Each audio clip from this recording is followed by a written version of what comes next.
భగవంతుడిని పూజించకు. కష్టమైన నష్టమైన తట్టుకునే ధైర్యాన్ని ప్రసాదించమని భగవంతుడిని పూజించు. స్వర్గంలో అన్నీ ఉన్నాయి కానీ చావు లేదు. భగవద్గీతలో అన్నీ ఉన్నాయి కానీ అబద్ధాలు లేవు. ప్రపంచంలో అన్నీ ఉన్నాయి కానీ ప్రశాంతత లేదు. కానీ ఈరోజు అందరి దగ్గర అన్నీ ఉన్నాయి కానీ మనశ్శాంతి లేదు.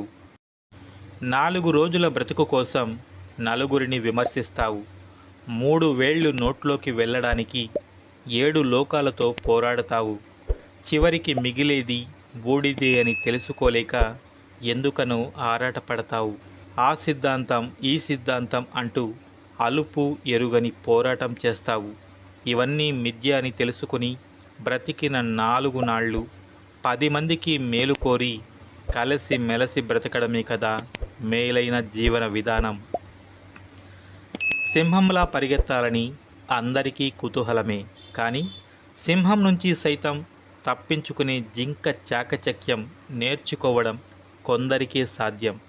జననానికి మరణానికి ఒక సమయం ఉన్నట్టే మన జీవితంలో జరిగే ప్రతి దానికి ఒక సమయం ఖచ్చితంగా రాసి పెట్టి ఉంటుంది. అది రానిదే మనం ఎంత తాపత్రయపడినా ఎంత ఆరాటపడినా ఎటువంటి ప్రయోజనం ఉండదు. ఉప్పుని కూరలో వేస్తే రుచి పెరిగింది కదా అని పాలలో వేస్తే పనికి రాకుండా పోతాయి.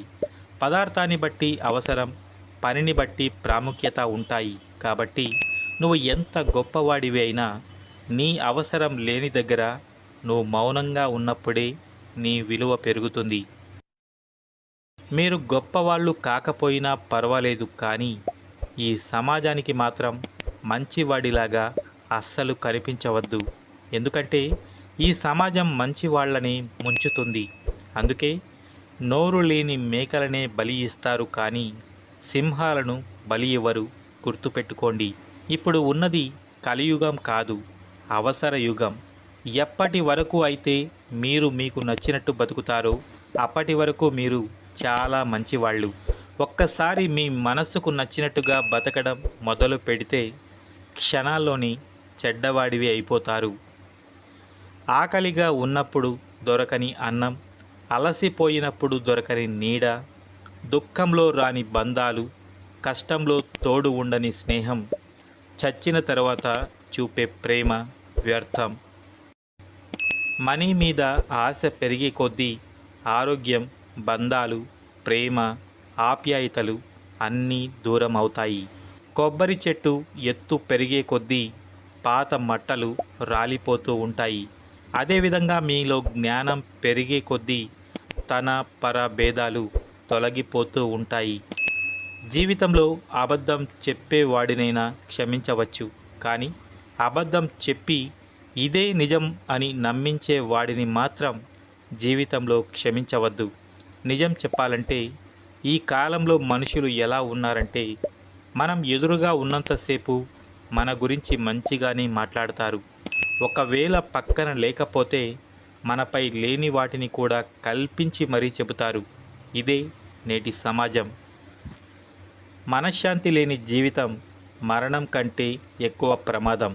మరణం వస్తే ఒక్కసారే చనిపోతారు, కానీ మనసులో ఉన్న బాధ మాత్రం ప్రతి క్షణం చంపుతూ ఉంటుంది. మీ కళ్ళల్లో నీళ్లు రావాలంటే కష్టాలే రావాల్సిన అవసరం లేదు. మీకు ఇష్టమైన వారు గుర్తుకు వచ్చిన కన్నీళ్లు వస్తాయి.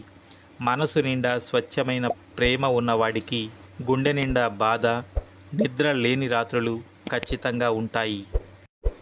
ఆడపిల్ల ఏడుస్తూ ఇంటికి వస్తే మేం ఉన్నాము అని ధైర్యం ఇవ్వండి. అన్నీ బాగుంటే ఏ ఆడపిల్ల సంసారం వదులుకొని రాదు. పరువు కోసమో పక్కింటి వాళ్ళ మాటల కోసమో మన ఇంటి ఆడపిల్ల జీవితాన్ని పణంగా పెట్టకండి. పోయేది మన బిడ్డ జీవితం. అన్నదమ్ములు, అమ్మా నాన్నలు ఉన్నారు అనే ధైర్యంతో పుట్టింటికి వస్తుంది. ఏం జరిగిందో నెమ్మదిగా కనుక్కొని ఆ ఆడపిల్ల మనసును అర్థం చేసుకోవడానికి ప్రయత్నించండి.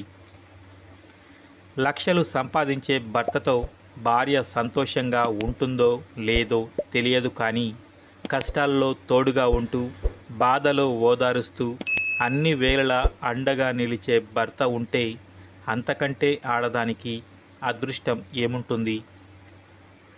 మనం చూసే ప్రతి అమ్మాయి ప్రేమికురాలు అవలేదు. ప్రేమించే ప్రతి అమ్మాయి భార్య కాలేదు. భార్య అయిన ప్రతి అమ్మాయి అమ్మ అవుతుంది ఏమో కానీ అమ్మలా ప్రేమని మాత్రం ఇవ్వలేదు కాదంటారా? ఆడది అలుగుతుంది, బుజ్జగిస్తాడా లేదా అని. అల్లరి చేస్తుంది, భరిస్తాడా లేదా అని. కోప్పడుతుంది, వదిలి ఉంటాడా లేదా అని. తినకుండా ఉంటుంది, తినిపిస్తాడా లేదా అని. చివరగా ఏడుస్తుంది, కన్నీళ్లు తుడుస్తాడా లేదా అని. అప్పుడు నమ్ముతుంది నడి మధ్యన తనను వదిలి వెయ్యడు అని. మంచి బుద్ధి కలిగిన వాళ్ళు శత్రువులకు కూడా సహాయం చేస్తారు. వంకర బుద్ధి కలిగిన వాళ్ళు తన సొంత వాళ్ళను కూడా మోసం చేస్తారు. ఇతరుల క్యారెక్టర్ గురించి తప్పుగా పబ్లిసిటీ ఇచ్చి నీ క్యారెక్టర్ని వేరే వారి ముందు గొప్పగా చేసుకున్నప్పుడే నువ్వే నిజమైన క్యారెక్టర్ లేనివాడివని అర్థం. విజయం వచ్చిందని విర్రవీగకు, అపజయం వచ్చిందని నిరాశపడకు. ఎందుకంటే విజయం అంతం కాదు, అపజయం చివరి మెట్టు కాదు. ఏడుస్తూ పుడతాం, ఏడిపిస్తూ చనిపోతాం. కనీసం బ్రతుకులో అయినా నవ్వుదాం, 10 మందిని నవ్విద్దాం. చచ్చేలోపు ఏదో ఒకటి సాధిద్దాం.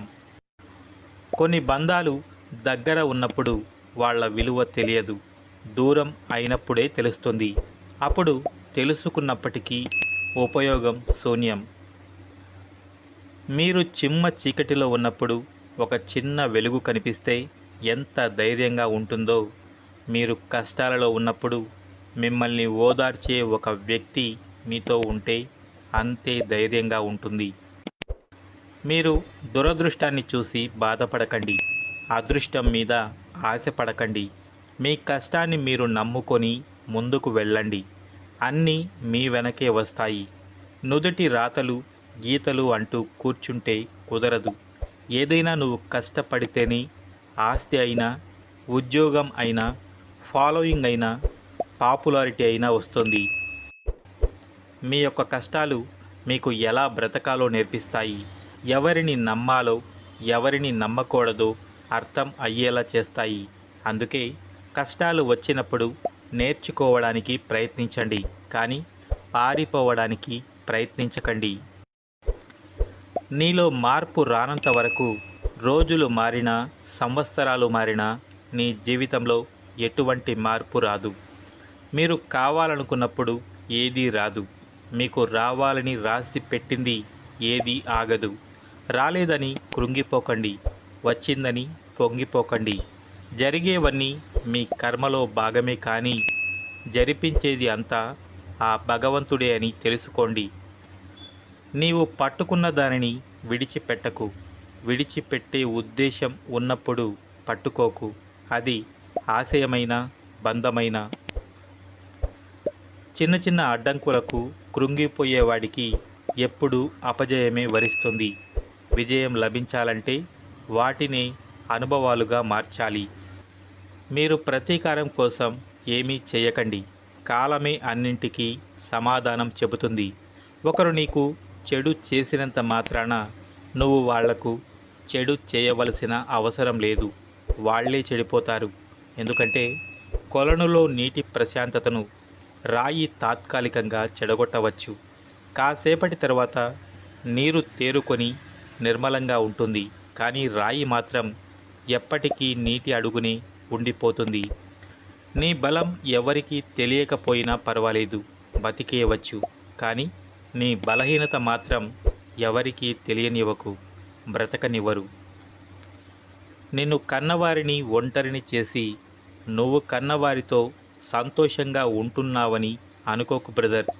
రేపు నీ కన్నవారు నిన్ను ఒంటరిని చేసి వారు కన్నవారితో సంతోషంగా ఉంటారు. రేపు నీ స్థానం కూడా ఇదే అని గుర్తుపెట్టుకో. నీ పరిస్థితి బాగున్నంత వరకే, నీ శరీరం సహకరించినంత వరకే నీకు విలువ.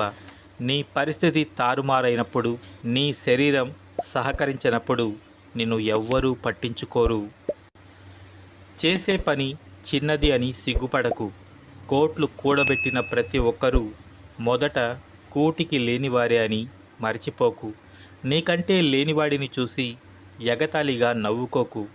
ఉన్నవాడిని చూసి కుళ్ళుతో ఏడవకు. ఎవరితోనూ ఏ విషయంలోనూ పోల్చుకోకు. కుదిరితే కావలసినంత సంపాదించుకో, లేకుంటే ఉన్నదానితో సంతోషంగా బ్రతకడం అలవాటు చేసుకో. గ్యారంటీ వారంటీ లేని లైఫ్లో ఈ పనికి మాలిన విషయాల గురించి బాధపడుతూ సమయాన్ని వృధా చేసుకోకు మిత్రమా.